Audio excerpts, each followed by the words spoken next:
ಪ್ರಕೃತಿಯೇ ನಿಮ್ಮ ಕೈಯಲ್ಲಿ. ನೆಲಮಂಗಲದಿಂದ ಕೇವಲ 45 ನಿಮಿಷ ಡ್ರೈವ್. ನಗರ ಮಾಯವಾಗುತ್ತೆ, ಪ್ರಕೃತಿ ಶುರುವಾಗುತ್ತೆ. ಕುಣಿಗಲ್ನಲ್ಲಿ ನಿಮ್ಮದೇ ಸ್ವಂತ ಕೃಷಿ ಭೂಮಿ. Max estate presents Max Terrahill manage farm land. ನಿಮ್ಗೆ 0 ಸ್ಟ್ರೆಸ್, 100% ಪೀಸ್. ಸೆಪ್ಟೆಂಬರ್ 13 ಮತ್ತು 14ರಿಂದ ಲಾಂಚ್. ಹೆಚ್ಚಿನ ಮಾಹಿತಿಗೆ ಡಿಸ್ಕ್ರಿಪ್ಷನ್ ಹಾಗೂ ಪಿನ್ ಕಾಮೆಂಟ್ ಚೆಕ್ ಮಾಡಿ. ಸ್ನೇಹಿತರೆ, ಈಗಿನ ಕಾಲದಲ್ಲಿ ಒಂದು ಸರ್ಕಾರಿ ಜಾಬ್ ಅಂದ್ರೆ ಲಕ್ಷಾಂತರ ಅರ್ಜಿಗಳು, ಕೋಟ್ಯಾಂತರ ಅರ್ಜಿಗಳು ಪ್ರವಾಹ ತರ ಬರ್ತವೆ. ಊಟ ನಿದ್ದೆ ಬಿಟ್ಟು ಯುವಕರು ತಪಸ್ಸಿನಂತೆ ಒದ್ದಾಡ್ತಾರೆ. ಆದರೆ ಇಮ್ಯಾಜಿನ್ ಮಾಡಿ, 6 ಜಿಲ್ಲೆಗಳಲ್ಲಿ ಒಬ್ಬನೇ ವ್ಯಕ್ತಿ 6 ಸರ್ಕಾರಿ ಜಾಬ್ಸ್ ಅನ್ನ ತಾನೇ ನುಂಗಿ ನೀರು ಕುಡ್ಕೊಂಡ್ಬಿಟ್ರೆ ಹೇಗಿರುತ್ತೆ? ಅಷ್ಟು ಮಾತ್ರ ಅಲ್ಲ, ಏಕಕಾಲದಲ್ಲಿ ಆತ 6 ಕಡೆ ಕೆಲಸ ಮಾಡಿ ಎಲ್ಲಾ ಕಡೆಯಿಂದಲೂ ಸಂಬಳ ಡ್ರಾ ಮಾಡ್ತಾ ಹೋದ್ರೆ ಹೇಗಿರುತ್ತೆ? ಕೇಳಿದ್ರೆ ವಿಚಿತ್ರ ಅನಿಸ್ಬೋದು ಸ್ನೇಹಿತರೆ, ನಿಜವಾಗ್ಲೂ ಆಗಿದೆ. ಈ ವರದಿಯನ್ನ ಪೂರ್ತಿ ನೋಡಿ, ಈ ವಿಚಾರ ನಿಮಗೆ ಅಚ್ಚರಿ ಮೂಡಿಸ್ಬೋದು. ಇದನ್ನು ನಮ್ಮ ವ್ಯವಸ್ಥೆಯ ದುಸ್ಥಿತಿ ಅನ್ನಬೇಕು, ಅಥವಾ ದುಷ್ಟ ಅಧಿಕಾರಿಗಳ ಕುತಂತ್ರ ಅನ್ನಬೇಕು, ಅಥವಾ ಈತನ ಅತಿ ಬುದ್ಧಿವಂತಿಕೆ ಅನ್ನಬೇಕು, ನೀವೇ ಡಿಸೈಡ್ ಮಾಡಿ. Catch me if you can ಸ್ಟೈಲ್ನಲ್ಲಿ ಆಟ ಆಡ್ಬಿಟ್ಟಿದ್ದಾನೆ ಈತ. ಇಡೀ ದೇಶವನ್ನ ಅಚ್ಚರಿಗೆ ಈಡು ಮಾಡಿದ್ದಾನೆ. 9 ವರ್ಷಗಳಿಂದ ಸ್ವಾಮಿ 6 ಸರ್ಕಾರಿ ಜಾಬ್ ಮಾಡ್ತಿದ್ದಾನೆ ಇವನು. ಒಬ್ಬನೇ ವ್ಯಕ್ತಿ ಕೆಲಸನೂ ಮಾಡಿ ಸಂಬಳನೂ ತಗೊಳ್ತಿದ್ದಾನೆ. ಸರ್ಕಾರಕ್ಕೆ ಮೋಸ ಮಾಡೋಕ್ಕೆ ಇಷ್ಟೆಲ್ಲ ಮಾಡೋಕ್ಕೆ ಹೆಂಗೆ ಸಾಧ್ಯ ಅಂತ ಜನ ಪ್ರಶ್ನೆ ಕೇಳ್ತಿದ್ದಾರೆ.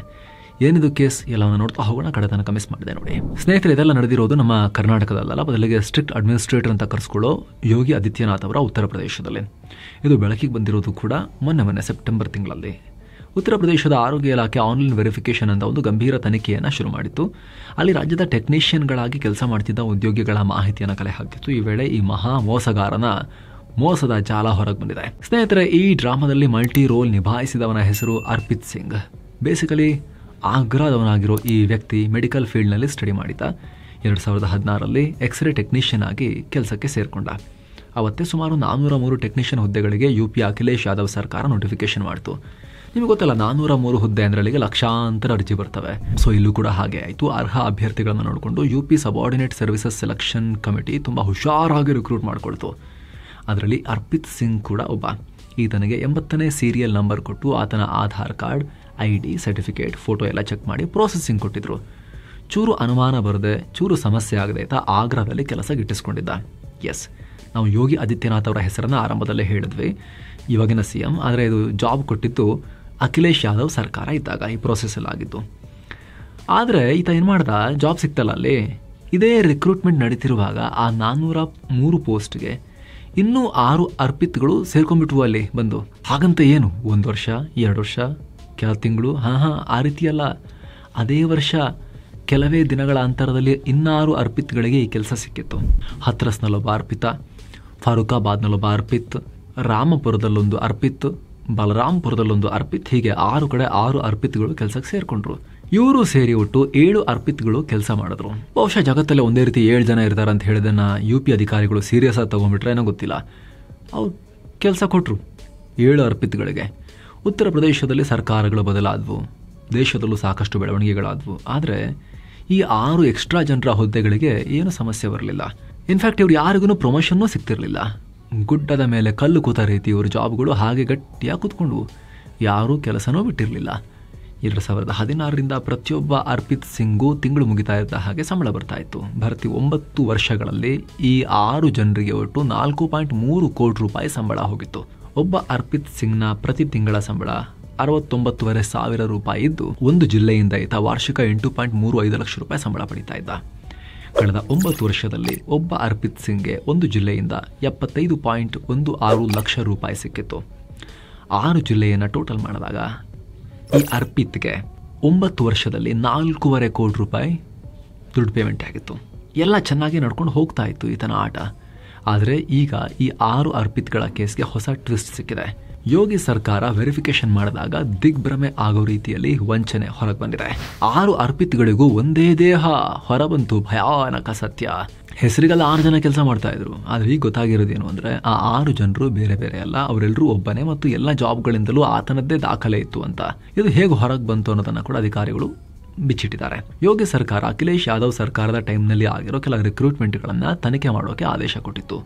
ಮುಖ್ಯವಾಗಿ 403 ಟೆಕ್ನಿಷಿಯನ್ಸ್ ಪೋಸ್ಟಿಂಗ್ನಲ್ಲಿ ಭಾರಿ ಅವ್ಯವಹಾರ ಆಗಿದೆ ಅನ್ನೋ ಆರೋಪವನ್ನು ಸರ್ಕಾರ ಸೀರಿಯಸ್ ಆಗಿ ತಗೊಂಡಿತ್ತು. ಈ ಪ್ರಕ್ರಿಯೆ ಭಾಗವಾಗಿ ಮಾನವ ಸಂಪದ್ ಪೋರ್ಟಲ್ನಲ್ಲಿ ಆನ್ಲೈನ್ ರಿಜಿಸ್ಟ್ರೇಷನ್ ಮಾಡಬೇಕಾಗಿತ್ತು. ಆಗ ಈ 6 ಅರ್ಪಿತ್ಗಳ ಕತೆ ಹೊರಗೆ ಬಂದಿದೆ. ಹತ್ರಸ್ನಲ್ಲಿರೋ ಅರ್ಪಿತ್, ಬದೌನ್ನಲ್ಲಿರೋ ಅರ್ಪಿತ್, ಹಾಗೆ ಬಂದಾದಲ್ಲಿರುವ ಅರ್ಪಿತ್, ಬಲರಾಂಪುರ್ನಲ್ಲಿರುವ ಅರ್ಪಿತ್, ಕೊನೆಗೆ ರಾಂಪುರದಲ್ಲಿರುವ ಅರ್ಪಿತ್ ಇವರ ತಂದೆ ಹೆಸರು ಕೂಡ ಒಂದೇ ಥರ ಅನಿಲ್ ಕುಮಾರ್ ಅಂತ ಇತ್ತು. 6 ಅರ್ಪಿತ್ಗಳಿಗೂ ಒಬ್ಬನೇ ಅಪ್ಪ. ಆ ಅಪ್ಪನಿಗೆ ಹುಟ್ಟಿದ 6 ಅರ್ಪಿತ್ಗಳಿಗೂ ಒಂದೇ ದೇಹ. ಅಷ್ಟೇ ಅಲ್ಲ, ಅಪ್ಪನ ಹೆಸರೇನೋ ಒಂದೇ ಥರ ಇರ್ಬೋದು, ಆದರೆ ಡೇಟ್ ಆಫ್ ಬರ್ತ್ ಕೂಡ ಒಂದೇ ದಿನ. ಎಲ್ಲರ ಡೇಟ್ ಆಫ್ ಬರ್ತ್ ಕೂಡ ಜೂನ್ 12, 1989 ಇದೆಯಲ್ಲ ಅಂತ ಅಧಿಕಾರಿಗಳು ಶಾಕ್ ಆದರು. ಆಗ ಈ ವಿಚಾರ ಇನ್ನಷ್ಟು ಕನ್ಫರ್ಮ್ ಆಗಿದೆ, ಸ್ಕ್ಯಾಮ್ ಆಗಿರೋದು. ಇನ್ನು ಆಘಾತಕಾರಿ ಸಂಗತಿ ಅಂದರೆ ಇವರೆಲ್ಲರೂ ಕೆಲವೇ ದಿನಗಳ ಅಂತರದಲ್ಲಿ ಜಾಬ್ ಪಡ್ಕೊಂಡಿದ್ದಾರೆ. ಹತ್ರಸ್ನಲ್ಲಿರೋ ಕೆಲಸ 2013 ಮೇ 31ಕ್ಕೆ, ಬದಾಮ್ನಲ್ಲಿರೋ ಕೆಲಸ ಜುಲೈ 12ಕ್ಕೆ ಅಪಾಯಿಂಟ್ ಆಗಿದೆ. ಬಂದಾದಲ್ಲಿ ಜುಲೈ 25ಕ್ಕೆ ಬಂದುಬಿಟ್ಟಿದ್ದಾನೆ ಇವನು. ಬಲರಾಂಪುರದಲ್ಲಿ ಆಗಸ್ಟ್ 1ಕ್ಕೆ, ಫರೂಕಾಬಾದ್ನಲ್ಲಿ ಮೇ 25ಕ್ಕೆ, ರಾಂಪುರ್ನಲ್ಲಿ ಜೂನ್ 8ಕ್ಕೆ ಜಾಬ್ ಸಿಕ್ಕಿದೆ. ಸೊ ಒಂದಾದನ ಮೇಲೊಂದರಂತೆ ಈತ ಕೆಲಸ ಪಡ್ಕೊಂಡು ಹೋಗಿದ್ದಾನೆ. ಅದು 9 ವರ್ಷಗಳಿಂದ ಕಂಟಿನ್ಯೂ ಆಗಿದ್ದಾನೆ. ಇದರಲ್ಲಿ ನಕಲಿ ಆಧಾರ್ ಕಾರ್ಡ್ ಮತ್ತು ಇನ್ನಿತರ ಕೆಲ ಪ್ರೂಫ್ಗಳನ್ನ ಈತ ಫೇಕ್ ಮಾಡಿದ್ದ ಅಂತ ಅಧಿಕಾರಿಗಳು ಹೇಳಿದ್ದಾರೆ. ಕೆಲಸ ಹೇಗೆ, ಈ ಪ್ರಶ್ನೆ ಬಂದೇ ಬರುತ್ತೆ. ಇದ್ರ ಬಗ್ಗೆ ಅಧಿಕಾರಿಗಳು ಕ್ಲಾರಿಟಿ ಕೊಟ್ಟಿದ್ದಾರೆ. ಇಲ್ಲಿ ಹೆಸರು, ವಿಳಾಸ ಮತ್ತು ಹುದ್ದೆ ಒಂದೇ ಇದ್ರೂ ಕೂಡ ಇದರಲ್ಲಿ ಎಲ್ಲಾ ಕಡೆ ಆ ವ್ಯಕ್ತಿಯೇ ಕೆಲಸ ಮಾಡ್ತಿರ್ಲಿಲ್ಲ. ಆತನ ಹೆಸರಲ್ಲಿ 6 ಜನ ಕೆಲಸ ಮಾಡಿ ಇದರಲ್ಲಿ ಸಂಬಳ ಪಡೆದಿದ್ದಾರೆ. ಆ ಸಂಬಳದಲ್ಲಿ ಆತನಿಗೆ ಎಷ್ಟು ಹೋಗ್ತಾ ಇತ್ತು, ಇವರಿಗೆ ಎಷ್ಟು ಕೊಡ್ತಾ ಇತ್ತಾ, ಅದು ಇನ್ನಷ್ಟೇ ತನಿಖೆಯಿಂದ ಹೊರಗೆ ಬರಬೇಕು. ಸೊ ಪೋಸ್ಟಿಂಗ್ಗೋಸ್ಕರ, ಹಣಕ್ಕೋಸ್ಕರ ಇದ್ದ ತನ್ನ ದಾಖಲೆಗಳನ್ನ ಅವರಿಗೆ ಮಾರಿದ್ದ ಅನ್ನೋದು ಆರಂಭಿಕ ತನಿಖೆಯಲ್ಲೂ ಈಗ ಹೇಳ್ತಾ ಇದ್ದಾರೆ. ಹಾಗಂತ ಇದರಲ್ಲಿ ಅಧಿಕಾರಿಗಳ ಪಾತ್ರ ಇಲ್ಲ ಅಂತಲ್ಲ, ಅವರ ಪಾತ್ರ ಇಲ್ಲದೆ 9 ವರ್ಷಗಳಿಂದ ಕೆಲಸ ಮಾಡೋದು ಇಂಪಾಸಿಬಲ್. ಹೀಗಾಗಿನೇ UP ಪೊಲೀಸರು ವಿಶೇಷ ತಂಡವನ್ನು ರಚನೆ ಮಾಡಿದ್ದು ಇದ್ರ ಬಗ್ಗೆ ತನಿಖೆ ನಡೆಸ್ತಾ ಇದ್ದಾರೆ. ಆರೋಪಿಗಳ ಮೇಲೆ ಹಲವಾರು ಸೆಕ್ಷನ್ಗಳ ಅಡಿಯಲ್ಲಿ ಕೇಸ್ ಹಾಕಲಾಗಿದೆ.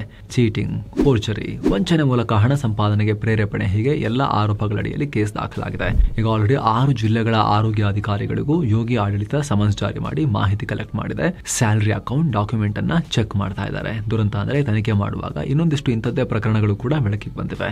ಅರ್ಪಿತ್ ಸಿಂಗ್ ಮಾದರಿಯಲ್ಲಿ ಇನ್ನೂ ಹಲವಾರು ಜನ, ಅಂಕಿತ್, ಅಂಕುರ್ ಮಿಶ್ರಾ, ಈ ಥರದ ಹೆಸರುಗಳು ಇದಾವೆ ಫೇಕ್. ಇಲ್ಲೂ ಕೂಡ ಹಾಗೆ ಅಪ್ಪನ ಹೆಸರು same, date of birth same, posting same, ಆದರೆ ಆಧಾರ್ ನಂಬರ್ ಮತ್ತು ಇನ್ನಿತರ ಕೆಲ ದಾಖಲೆಗಳು ಫೋರ್ಜರಿ. ಹೀಗಾಗಿ ಇದು UPಯಲ್ಲಿ ದೊಡ್ಡ ಮಟ್ಟದ ರಾಜಕೀಯ ಕೆಸರೆಚಾಟಕ್ಕೂ ಕಾರಣ ಆಗಿದೆ.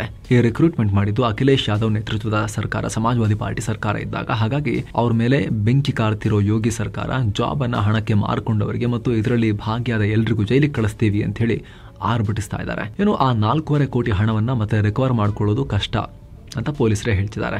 ಎಲ್ಲ ಖಾಲಿ ಮಾಡ್ಕೊಂಡು ಆಗಿದೆ, ಅವರದನ್ನು ಯೂಸ್ ಮಾಡ್ಕೊಂಡು ಖರ್ಚು ಮಾಡ್ಕೊಂಡ್ಬಿಟ್ಟಿದ್ದಾರೆ. ಹಾಗಾಗಿ ನೋಡ್ಬೇಕೇನಾಗುತ್ತೆ ಅಂತ. ಈ ರೀತಿ ಆದರೆ ಸ್ನೇಹಿತರೆ, ನಿಯತ್ತಲ್ಲಿ ಓದಿ ಒಂದು ಜಾಬ್ ತಗೋಬೇಕು ಅಂತ ತುಂಬ ಮಕ್ಕಳು ಏನು ಟ್ರೈ ಮಾಡ್ತಿರ್ತಾರೆ, ಅವ್ರಿಗೆ ಹೊಟ್ಟೆಗೆ ಬೆಂಕಿ ಹಾಕದಂಗೆ ಆಗುತ್ತೆ. ಪಾಪ ಎಷ್ಟು ಒದ್ದಾಡ್ತಿರ್ತಾರೆ, ವರ್ಷಗಳ ಕಾಲ ಕಷ್ಟಪಡ್ತಿರ್ತಾರೆ, ಅವ್ರು ಏನು ಮಾಡಬೇಕು. ಇದು UPಯ ಪರಿಸ್ಥಿತಿ ಮಾತ್ರ ಅಲ್ಲ, ಸಾಕಷ್ಟು ಕಡೆ ಇಂಥ ದುರವಸ್ಥೆ ಇದೆ. ಇದೇ ಥರದ್ದು ಅಲ್ಲದೆ ಇರ್ಬೋದು, ಬೇರೆ ಥರದ್ದಿದೆ. ಕೆಲವರು 20-25 ವರ್ಷದ ಹುಡುಗರು ಲಾಸ್ಟ್ 5 ಇಯರ್ಸ್ನ ಅಥವಾ 7 ಇಯರ್ಸ್ನ ಬರೀ ಓದೋದ್ರಲ್ಲೇ ಕಳೆದಿರ್ತಾರೆ. ಕೆಲವರಂತೂ 30 ವರ್ಷ ತುಂಬಿದ್ರೂ ಕೂಡ ಪುಸ್ತಕ ಹಿಡ್ಕೊಂಡು ಓಡಾಡ್ತಿರ್ತಾರೆ, ಇನ್ನೂ ಓದ್ತಾ ಇದ್ದೀನಿ ಅಂತ. ಅವ್ರೇನು ಅನ್ಕೊಳ್ತಾರೆ ಈ ಥರ ಸುದ್ದಿ ಕಿವಿಗೆ ಬಿದ್ದಾಗ? ಹತಾಶರಾಗೋದಿಲ್ವಾ? ಹೋಪ್ ಕಳ್ಕೊಳ್ಳೋದಿಲ್ವಾ? ಈಗ ನೇಪಾಳದಲ್ಲಿ ಆಯ್ತಲ್ಲ, ಆ ಥರದ್ದನ್ನು ಮಾಡೋಕ್ಕೆ ಯೋಚನೆ ಮಾಡ್ತಾರೆ ಅಷ್ಟೇ. ಓಕೆ, ಇಷ್ಟು ದೊಡ್ಡ ದೇಶದಲ್ಲಿ ಆ ಥರದ್ದೆಲ್ಲ ಆಗದೇ ಇರ್ಬೋದು, ಅಥವಾ ಕಷ್ಟ ಸಾಧ್ಯ ಇರ್ಬೋದು, ದೊಡ್ಡ ಕಂಟ್ರಿ ಆಗಿರ್ಬೋದು.